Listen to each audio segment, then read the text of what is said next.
नमस्कार, मेरा नाम है रिद्धि जैन। स्वागत है आपका हमारे channel out and out videos पर। इतिहास पर बनी बॉलीवुड फिल्में हमेशा से ही दर्शकों को काफ़ी पसंद आती हैं और अब हमारे भारतवर्ष के महान शासक जो 12वीं सदी में उत्तर भारत के अजमेर और दिल्ली में राज करते थे, पृथ्वीराज चौहान पर फिल्म बन चुकी है। पृथ्वीराज चौहान एक ऐसे शूरवीर योद्धा थे जिनके साहस और पराक्रम के किस्से भारतीय इतिहास के पन्नों पर स्वर्ण अक्षरों में लिखे गए। पृथ्वीराज चौहान की वीरता के साथ साथ उनकी प्रेम कहानी भी अमर हुई।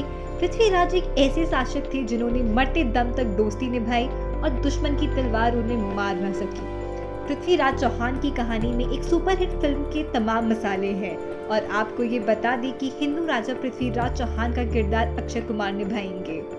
तो आइए जानते हैं इस महान योद्धा से जुड़ी कुछ रोचक बातें। चलिए आपको इतिहास में ले चलते हैं। भारतीय इतिहास के सबसे महान और साहसी योद्धा पृथ्वीराज चौहान वंश के एक क्षत्रिय शासक सोमेश्वर और कर्पूर देवी के यहाँ साल 1149 में गुजरात में जन्मे थे। पृथ्वीराज चौहान बचपन से ही शूरवीर व तेज बालक थे। उनकी 6 भाषाओं में पकड़ थी। संस्कृत, प्राकृत, मागधी, पैशाची, शौरसेनी और अपभ्रंश भाषा में वे माहिर थे। इसके साथ साथ मीमांसा, वेदांत, गणित, पुराण, इतिहास, सैन्य विज्ञान और चिकित्सा शास्त्र की भी उन्होंने पढ़ाई की थी। पृथ्वीराज चौहान संगीत, कला और चित्र बनाने में भी पारंगत थे।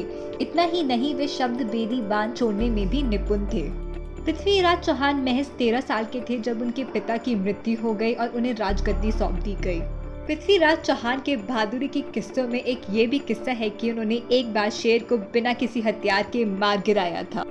उनकी यही बहादुरी के किस्से सुनकर उनके दादा अंगद, जो दिल्ली के शासक थे, उन्होंने उन्हें दिल्ली की राजगद्दी का उत्तराधिकारी घोषित किया और दिल्ली की गद्दी पर बैठते ही पृथ्वीराज चौहान ने किला राय पिथौरा का निर्माण किया। उन्होंने मात्र 13 साल की उम्र में गुजरात के पराक्रमी शासक भीमदेव को हरा दिया था। पृथ्वीराज की पहचान उनकी विशाल सेना के लिए भी होती थी। पृथ्वीराज की विशाल सेना में 300 हाथी और 3 लाख सैनिक थे, जिनमें बड़ी संख्या में घुड़सवार भी थे।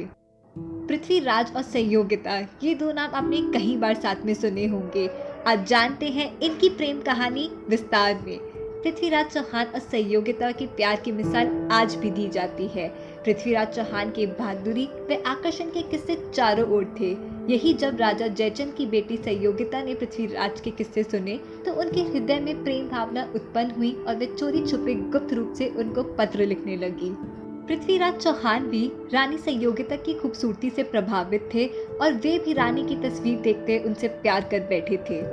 राजा जयचंद को जब अपनी बेटी के बारे में खबर हुई तो उन्होंने रानी संयोगिता का स्वयंवर करने का तय किया। इसी दौरान राजा जयचंद समस्त भारतवर्ष पे राज करने की इच्छा के चलते अश्वमेध यज्ञ का आयोजन किया था, जिसके बाद रानी संयोगिता का स्वयंवर होना था। पृथ्वीराज चौहान नहीं चाहते थे कि राजा जयचंद जैसे घमंडी और क्रूर राजा का भारत पर प्रभुत्व हो। उन्होंने राजा जयचंद का विरोध भी किया था, जिसके चलते राजा जयचंद के हृदय में पृथ्वीराज को लेकर घृणा और भी बढ़ गई। जिसके चलते राजा जयचंद ने अपनी पुत्री के स्वयंवर के लिए देश के कई छोटे बड़े योद्धाओं को निमंत्रण दिया, पर पृथ्वीराज चौहान को अपमानित करने के लिए उनको न्योता नहीं दिया और द्वारपाल के स्थानों पर उनकी मूर्ति लगा दी। पृथ्वीराज चौहान जयचंद की इस चाल को समझ चुके थे। उन्होंने एक गुप्त योजना बनाई अपनी प्रेमिका को पाने के लिए। रानी संयोगिता अपने स्वयंवर में हाथ में वरमाला लेकर एक एक करके सभी राजाओं के पास से गुजरी। तभी उनकी नज़र द्वार पर स्थित पृथ्वीराज चौहान की मूर्ति पर गई और उन्होंने वरमाला ले जाकर उनके गले में डाल दी, जिसकी वजह से स्वयंवर में आए सभी राजा अपने आप को अपमानित महसूस करने लगे। राजा जयचंद के सामने पृथ्वीराज चौहान ने उनकी पुत्री संयोगिता को उठाया और अपनी राजधानी दिल्ली की ओर रवाना हो गए। ये देखकर राजा जयचंद आग बबूला हो गए और उनकी सेना ने पृथ्वीराज चौहान का पीछा किया, पर राजा जयचंद की सेना पृथ्वीराज चौहान का बाल भी बांका न कर पाई और उनको पकड़ने में नाकामयाब रही। इस तरह पृथ्वीराज चौहान और संयोगिता एक हो गए और विवाह के शुभ बंधन में बंध गए। रानी संयोगिता और पृथ्वीराज चौहान से जुड़ा एक किस्सा काफी मशहूर है, जो मैं आपको वीडियो के अंत में बताऊंगी। आइए आपको अब ले चलते हैं पृथ्वीराज चौहान के वीरता के किस्सों की ओर। पृथ्वीराज चौहान का साम्राज्य काफी तेजी से बढ़ रहा था। तभी एक मुस्लिम शासक मोहम्मद गौरी की नजर भी दिल्ली की राजगद्दी पर पड़ी और उसने कई बार दिल्ली पर आक्रमण किया। कहा जाता है कि पृथ्वीराज चौहान ने मोहम्मद गौरी को 17 बार पराजित किया, पर 18वीं बार पृथ्वीराज चौहान पराजित हो गए। मोहम्मद गौरी ने पृथ्वीराज के साथ युद्ध कर उनको कई बार हराना चाहा, पर ऐसा मुमकिन नहीं हो पाया। पृथ्वीराज चौहान ने उन्हें 17 बार पराजित किया और कई बार अपनी दरियादिली दिखाते हुए उन्हें माफ कर छोड़ भी दिया। पर 18वीं बार पृथ्वीराज चौहान हार गए और मोहम्मद गौरी ने उनको बंदी बना लिया। साथ में उनके बचपन के मित्र चंद्रवर्त दाई को भी बंदी बनाया और सजा के तौर पे बड़ी ही बेरुखी से पृथ्वीराज चौहान की आंखें गरम सलाखों से फोड़ दी गई। लेकिन पृथ्वीराज चौहान ने अभी भी हार नहीं मानी थी और चंद्रवर्त दाई के साथ मिलकर मोहम्मद गौरी को मात देने की योजना बनाई थी। पृथ्वीराज चौहान में शब्द बेदी बांध चलाने के गुण भरे पड़े थे और जब ये सूचना मोहम्मद गौरी को मिलती है तो कला प्रदर्शन की मंजूरी देते हैं। जब पृथ्वीराज चौहान कला का प्रदर्शन करने वाले होते हैं तो वहाँ पर मोहम्मद गौरी भी मौजूद होते हैं। महफिल शुरू होने से पहले चंद्रवर्त दाई एक दोहा पढ़ते हैं। 4 बास 24 गज अंगुल अष्ट प्रमाण, ता ऊपर सुल्तान है मत चूके चौहान। ये दोहा चंद्रवर्त दाई ने पृथ्वीराज चौहान को संकेत देने के लिए पढ़ा था।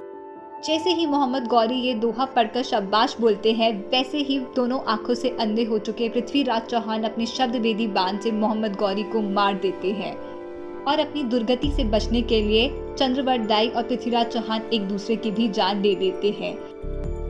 जैसे ही रानी संयोगिता को पृथ्वीराज चौहान के मरने की खबर मिलती है, रानी संयोगिता भी अपने प्राण तज देती हैं और इस तरह दोनों की एक ही दिन मृत्यु हो जाती है। अब देखना ये होगा कि क्या अक्षय कुमार पृथ्वीराज के किरदार के साथ न्याय कर पाएंगे। इसमें अक्षय कुमार के साथ संजय दत्त भी एक अहम किरदार में नजर आएंगे और इस फिल्म से मिस वर्ल्ड रह चुकी मानुषी चिल्लर भी बॉलीवुड में एंट्री करेंगी। वो पृथ्वीराज की प्रेमिका व पत्नी का किरदार निभाते हुए नजर आएंगी।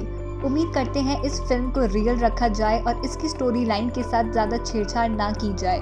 आपको ये कहानी कैसी लगी कमेंट कर ज़रूर बताइएगा और चैनल के साथ बने रहने के लिए सब्सक्राइब करना मत भूलिएगा।